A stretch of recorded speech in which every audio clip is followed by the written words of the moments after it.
Hello नमस्कार, जय हिंद प्यारे साथियों। मैं करण चौहान स्वागत करता हूं आपके अपने प्यारे यूट्यूब चैनल फ्यूचर फौजी पर। जैसे कि आज आप देख रहे हो हमारे इस यूट्यूब चैनल पर हम क्या देख रहे हैं। हमारे आज इस क्लास के अंदर हमारी क्लास नंबर 3 है। हम एयरफोर्स एक्स ग्रुप के अंदर 2027 की जो आपकी आने वाली जो वैकेंसी है उसके अंदर आपके मैं टॉपिक वाइज प्रैक्टिस लेके आया हूँ, जिसके अंदर आप आज की इस वीडियो में हम क्या देखेंगे। इस वीडियो में आज पढ़ेंगे हम किसके बारे में, तो मोशन के बारे में। तो 1D 2D ये सभी किस में आ जाएंगे, तो ये सभी मोशन का एक पार्ट होता है गति। उसके अंदर इसके अंदर हम सब कुछ वेक्टर को जितना भी हो सब कुछ कवर करने की कोशिश करेंगे। तो हम अगर आप हमारे चैनल पे नए हो तो चैनल को सब्सक्राइब कर लेना, बेल आइकन बटन को दबा देना, नोटिफिकेशन को शुरू कर देना, अलाउ कर देना। और अगर आप हमारे चैनल पे नहीं हो तो सब्सक्राइब कर दो, जिससे कि आपको नोटिफिकेशन समय पर मिल जाए। अगर आपको इन सभी क्लासेज की फ्री ऑफ कॉस्टली जो पीडीएफ चाहिए तो आपको जाना कहाँ पड़ेगा, तो आपको हमारे टेलीग्राम चैनल पे जुड़ जाना है। तो वहाँ से आपको फ्री ऑफ कॉस्टली ये आपके लिए जो फ्री बैच चाहिए स्टार्ट किया है उड़ान बैच, ये आपके लिए फ्री बैच है। जहाँ पे आपको क्या मिलेगी, फ्री कॉन्सेप्ट क्लासेज मिलेगी, free practice sets, PYQs, MCQs, PYQs, topic wise practice free के अंदर आपको हमारे इसी चैनल के जो टेलीग्राम चैनल है, हमारा इसी यूट्यूब का जो टेलीग्राम चैनल है उसकी हमने लिंक डिस्क्रिप्शन बॉक्स में लगा दी है, और मैं इस वीडियो के नीचे भी लगा दूंगा कमेंट बॉक्स के अंदर, जहाँ पे आपको हैंड रिटन नोट्स मिलेंगे, फ्री पीडीएफ प्रैक्टिस जो भी हम यूट्यूब पर कराएंगे उन सभी की, यानी कि कॉन्सेप्ट की हो या फिर प्रैक्टिस की हो, उन सभी की जो पीडीएफ आपको कहाँ पे मिलेगी, हमारे टेलीग्राम चैनल पे मिल जाएगी। इस क्लास नोट्स मिल जाएंगे। यह हमारा टेलीग्राम चैनल है फ्यूचर फौजी, जहाँ पे आप जुड़ सकते हो और हमारे चैनल को आप फॉलो कर सकते हो। इंस्टाग्राम पर आप हमें फॉलो कर सकते हो और व्हाट्सएप पर भी। तो हम आज इस क्लास में करते हैं हमारी क्लास को शुरू। तो हमारी क्लास को शुरू करते हैं। तो हमारी क्लास का आज का सबसे पहला प्रश्न क्या है, तो इस क्लास का जो सबसे पहला प्रश्न है वह है कि एक पिंड जिसमें कोल तार है, क्या है, एक कोल तार है, एक वर्ताकार पथ पर गति कर रहा है। यदि इसका वेग दोगुना कर दिया जाए तो गति परिवर्तन के बाद और गति परिवर्तन से पहले पिंड के तारों का परिमाण ज्ञात करना है। किसका, पिंड के तारों का जो परिमाण हमें क्या ज्ञात करना है कि क्या होगा, उनका परिमाण ज्ञात करना है। तो परिमाण ज्ञात करने के लिए हमें क्या करना पड़ेगा, इनका वेग निकालना है। तो वेग निकालने से पहले हमें क्या क्या देखना पड़ता है, हमको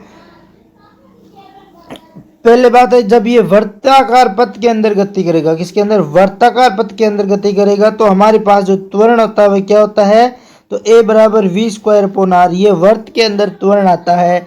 और ये आ गया हमारे पास त्वरण, त्वरण आ गया। तो हमारे पास पूछ क्या रहा है, त्वरण ही पूछ रहा है। जो गति करेगा परिवर्तन के बाद गति के पिंडों के द्वारा परिमाण ज्ञात करना है। तो परिमाण यानी इसकी वैल्यू निकालनी है, परिमाण। तो यह हमारे पास हो गया त्वरण। जब यह पथ वर्ताकार पथ के अंदर गति करेगा तो त्वरण आ गया। अब हमारे पास क्या कह रखा है कि वेग को क्या कर रहा है इसने, दोगुना। ये तो अगर a1 और a2 लेंगे अनुपात में लेंगे और v1/v2, तो 1/4 v1 यानी दोनों v हो जाएगा। तो ये आ जाएगा 1/4, क्या हो जाएगा 1/4। तो a1/a2 ये तो क्या हो गया, यह आ गया त्वरण। क्या आ गया, त्वरण। अगर इसके मान को वेग को दोगुना कर दिया जाए तो हमारे पास जो पिंड का जो त्वरण होगा वह क्या होगा, तो 4v हो जाएगा। और फिर जब हम इसको उल्टा करेंगे, इसको जब हम उल्टा करेंगे किस प्रकार, इस कहते हैं आपको, देखो हमें देख क्या रखा है कि हमें वर्तीय पथ पर गति करते हुए कोई भी पिंड होता है उसके लिए हमारे पास अभिकेंद्रित त्वरण होता है वो a बराबर v²/r होता है। जब वेग को क्या कर दिया, दोगुना कर दिया जाता है, तब वेग का जो मान होता है वह क्या होता है, 2v होता है। वेग को क्या कर देता है, दोगुना, तो 2v होता है। तब नया वेग क्या होगा हमारे पास, तब जो नया वेग ये हम a' मान सकते हैं 2v²/r। तो हम इसको लिख के सीख सकते हैं 4v²/r। और यह गया नया वेग। तो नया वेग अपॉन पुराना वेग, नया वेग के नीचे पुराना वेग का स्क्वायर लगाएंगे, r से r कैंसिल हो जाएगा और एक नीचे आ जाएगा। तो v² से v² कैंसिल, यानी 4:1।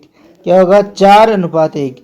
पर्सन के अनुसार लिखना है तो गति परिवर्तन के बाद देखो, पहले परिवर्तन के बाद कितना आया 4v, यानी कि 4, क्या आया 4 आया। और परिवर्तन से पहले कितना वेग था, तो 1, तो 1 परिवर्तन से पहला था, इसीलिए हमको इसका उल्टा करना पड़ रहा है। अगर क्वेश्चन में ऐसा कहा जाता कि गति परिवर्तन से पहले तो गति परिवर्तन के बाद, तो हम लिख सकते थे 1:4, लेकिन इसने उल्टा पूछ लिया है। इसी प्रकार हमारे एग्जाम में हमको ऐसे ही कंफ्यूज करते हैं।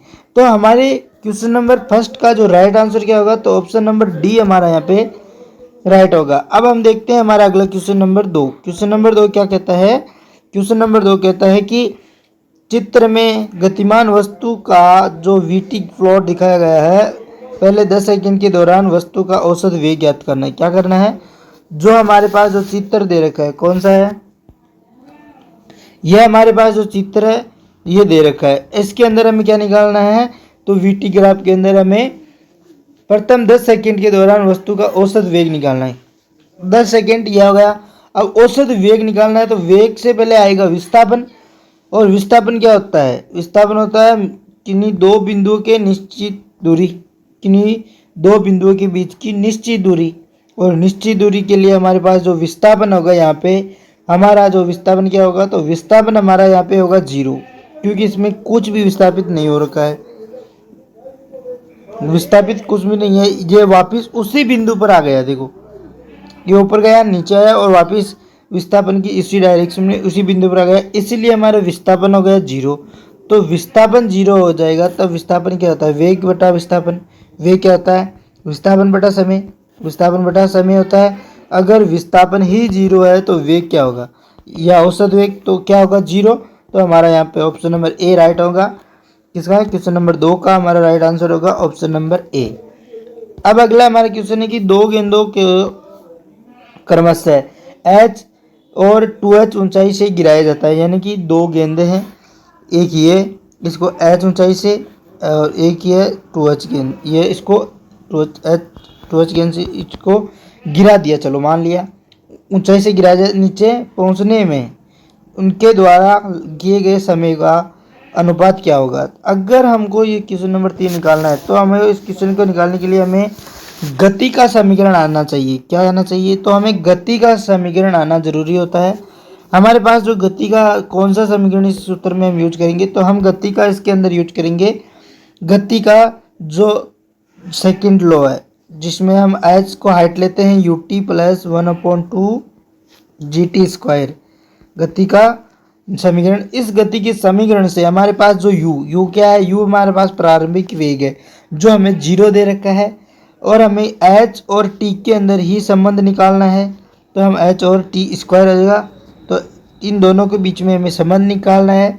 अब अगर हमें t1/t2 निकालना है, तो हमें √h/√4h करना होगा, यानी कि 2h है तो 2h करना होगा दोनों तरफ, क्योंकि जब ये t आएगा तो यहाँ पे √h हो जाएगा। और हमारे पास जो t1/h1/h2 जैसे हमें दे रखा है वैसे हम इसे निकाल सकते हैं। अब हमारे पास जो h ऊपर है और नीचे भी h है, तो h को मान लो हम यहाँ से कट भी कर सकते हैं, और ऊपर क्या बचेगा 1/√2, 1/√2 यानी कि 1/√2 यहाँ पे हमारे पास जो √2 हो जाएगा, इसकी मतलब इसके अंदर √2 नहीं लिखा है, लेकिन यहाँ पे ऐसे हो जाएगा √2 यानी 2 हो गया। तो हमारे पास यहाँ पे 1/√2 क्या होगा, 1/√2 हमारे पास टाइम आ जाएगा। क्या आएगा, जो हमारे पास टाइम आएगा 1/√2 आएगा। क्या आएगा, 1 मिनट, हम यहाँ पे इसको √2 लिख देते हैं, यहाँ पे इसको √2 और यहाँ पे इसको √2। तो हमारे पास जो √2 हमारा क्या होगा, हमारा पास यहाँ पे भी इसको कर देते हैं √2।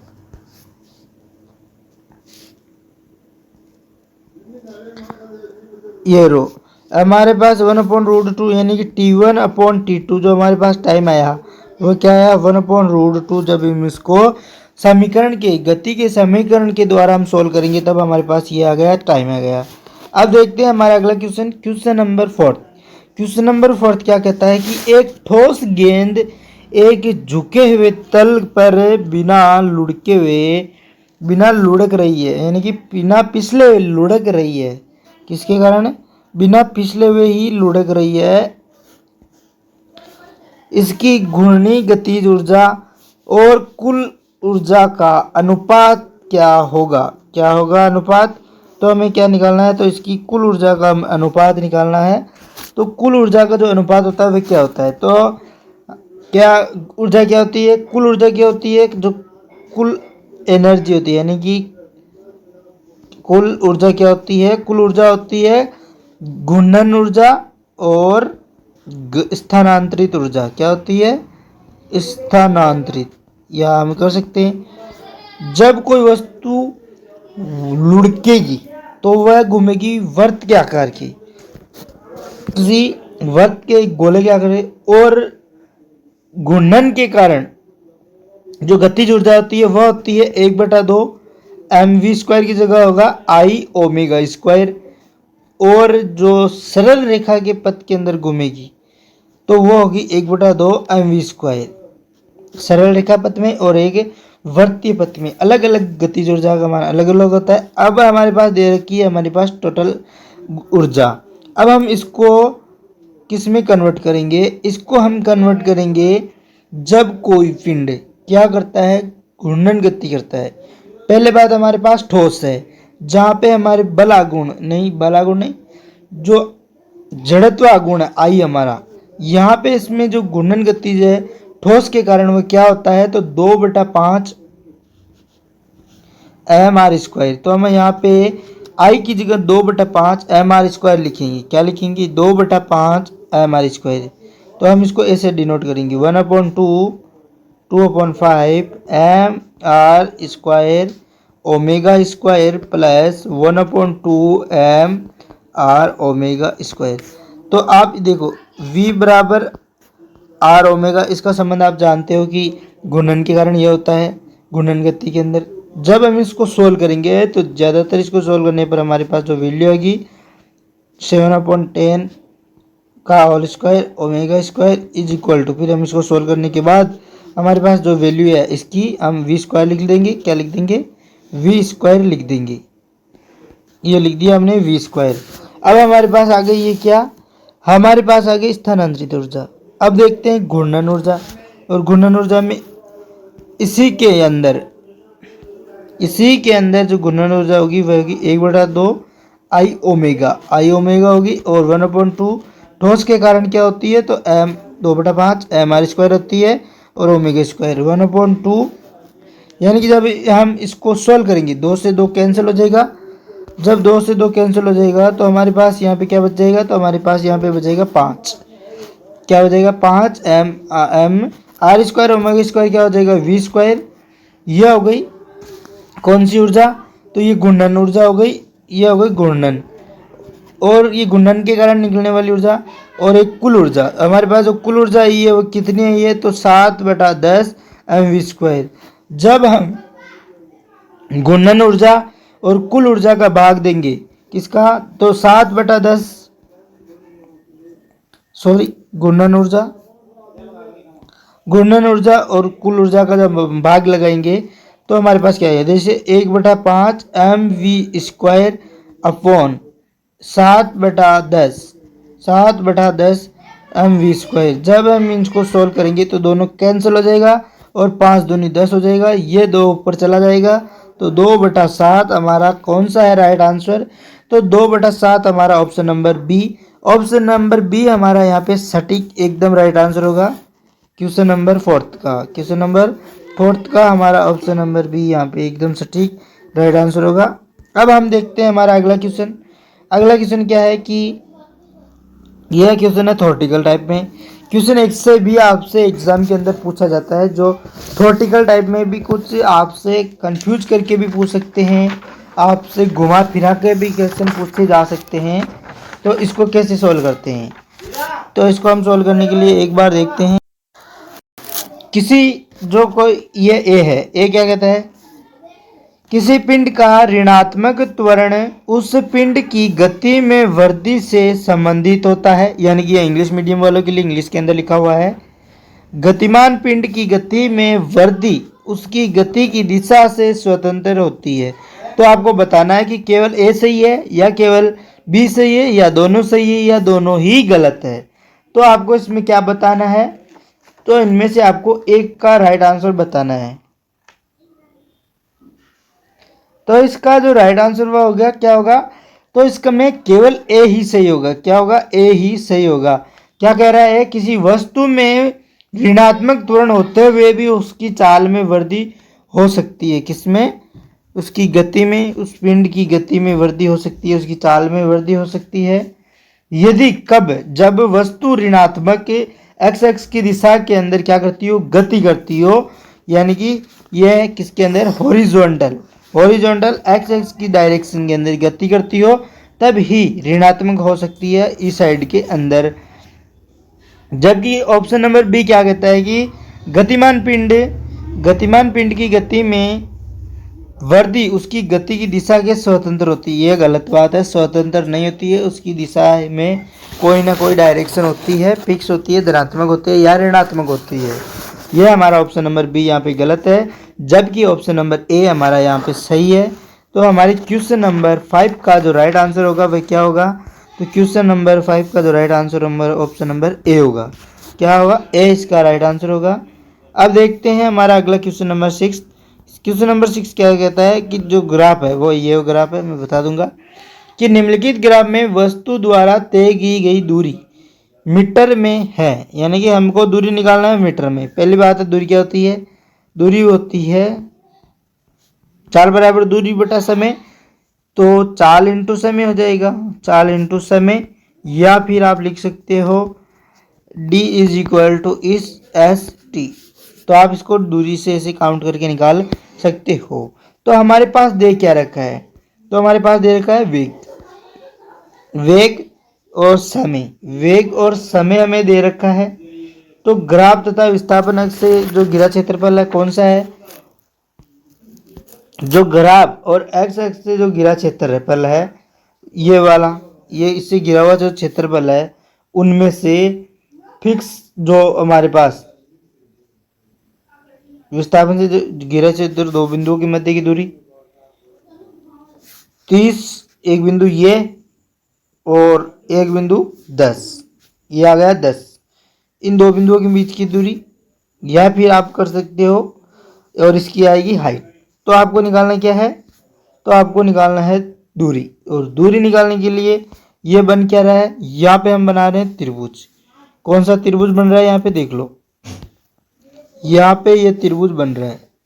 अगर इसको थोड़ा सीधा ले ले तो ये हमारे पास समांतर त्रिभुज बन रहा है। तो हमारे पास क्या बन रहा है, त्रिभुज बन गया। जब हम इसको सोल्व करेंगे तो कैसे सोल्व करेंगे, इसमें हम करेंगे जो हमारे पास जो क्षेत्रफल होगा वो कौन सा होगा, दूरी, ग्राफ तथा विस्थापन अक्ष से गिरा क्षेत्रफल, कौन सा, अक्ष से जो गिरा क्षेत्रफल होता है वो कितना होता है 1/2 30 + 10 इंटू जो हाइट में हमारे पास 10 वेग है। और फिर बाद में जब हम इसको सोल्व करेंगे तो ये 14 is equal to 1/2 cancel 20 into 100 is equal to 200 metre. क्या होगा, 200 मीटर। अब 200 मीटर किस में है, तो मीटर में निकालना है। तो ये option number A, option number A हमारा यहाँ पे राइट होगा, सटीक होगा, एकदम राइट आंसर होगा। अब देखो इसके अंदर दे रखा है मेरे पास जो हमने इंटू जो हाइट है, हाइट 1/2 आधार इंटू ऊंचाई, आधार इंटू ऊंचाई।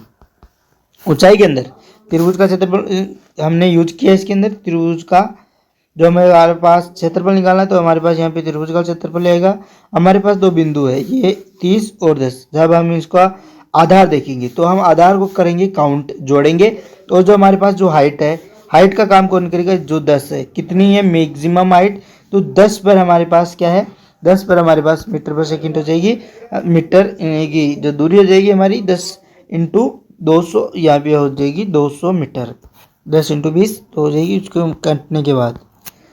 अब क्या देखते हैं, अब हमारा अगला क्वेश्चन नंबर है क्वेश्चन नंबर 7। क्वेश्चन नंबर 7 क्या कहता है, यदि कोई व्यक्ति किसी पत्थर को अधिकतम h मीटर की ऊंचाई तक ऊर्ध्वाधर रूप से फेंक सकता है तो वह व्यक्ति क्षैतिज दिशा में पत्थर को अधिकतम कितनी दूरी पर फेंक सकता है। यानी कि क्या कह रहा है कि जैसे मान लो कि कोई व्यक्ति यहाँ पे है, अगर वो व्यक्ति किसी एच मीटर की जो ऊंचाई तक किसी पत्थर को, ये पत्थर को एच मीटर की जो ऊंचाई है, इसकी ऊंचाई है, यहाँ पर फेंक सकता है, तो यह 37 दिशा के अंदर पत्थर को अधिकतम कितनी दूरी तक फेंक सकता है, ऐसे अधिकतम कितनी दूरी तक फेंक सकता है।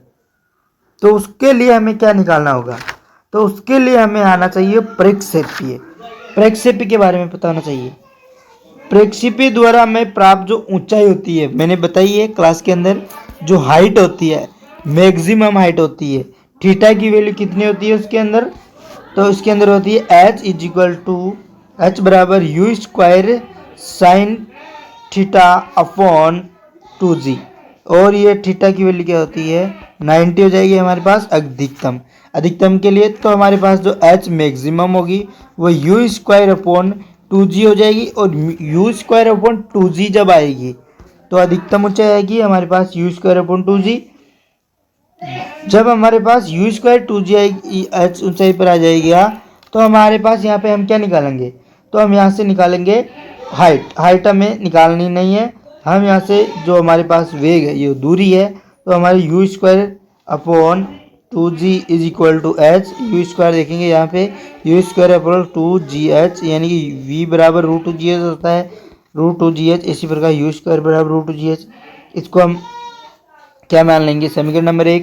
और जो हमारे पास प्रास है, प्रास के बारे में बता रखा है कि जो प्रास आर मैक्सिमम होती है वो कितनी होती है, यू स्क्वायर अपॉन जी होती है। यह जो प्रास है उड़ीयन काल है और जो ऊंचाई है, इनमें से पक्का आपके एग्जाम में एक क्वेश्चन आता है, और ये इंपॉर्टेंट है आपके लिए।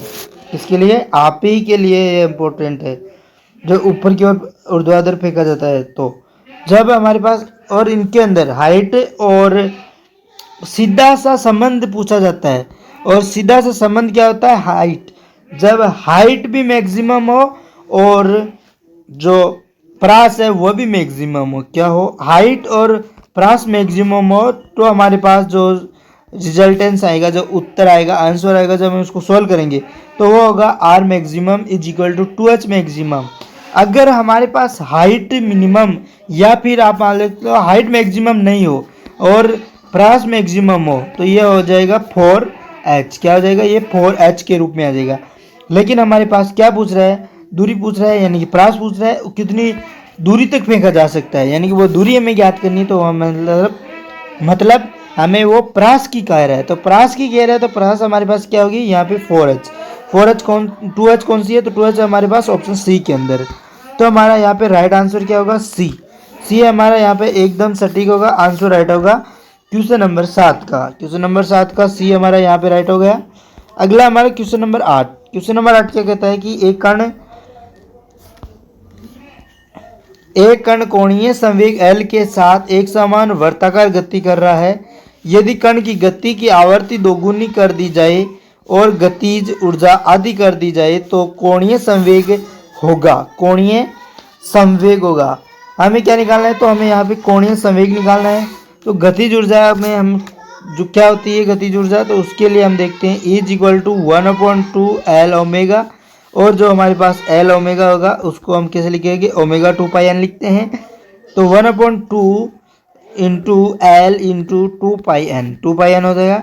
और हमारे पास जो गतिज ऊर्जा और जो किसके अंदर, जो हमारे पास कोणीय संवेग और जो n के अंदर आवर्ती है, उसके अंदर हमारे पास जो संबंध होता है वो हमें निकालना है। तो उनमें से हमें संबंध निकालने के लिए हम इसका लेंगे अपॉन के अंदर देगा, सब भाग के अंदर है तो भाग के अंदर लिखेंगे L2/L1 is equal to E2/E1। आप इसको उस साइड में डिराइव करके इंटू लिख सकते हो N2/N1 या N1/N2, एक साइड में आ जाएगा। और एक साइड में आने के बाद जब हम इसको मल्टीप्लाई करेंगे तो लास्ट में जाके हमारे पास जो वैल्यू आएगी वो L/4। जब हम इसकी वैल्यू को यहाँ पे रखेंगे, आवृत्ति को दोगुना करते हैं तब, और गतिज ऊर्जा को आधे करते हैं तब हम जब इसको रखेंगे, तो अब हमारे पास 1/L/4 क्या होगा, L/4 हमारा यहाँ पे राइट आंसर हो जाएगा। क्या होगा, L/4 हमारा यहाँ पे राइट आंसर होगा। तो हमारे पास अभी टाइम उतना नहीं है कि हम बाकी प्रश्न करा सके, क्योंकि ज़्यादा टाइम लग गया 8 क्वेश्चनों के अंदर। तो आप हमें तो इतना ही बताना, बाकी की क्लास हम कर लेंगे।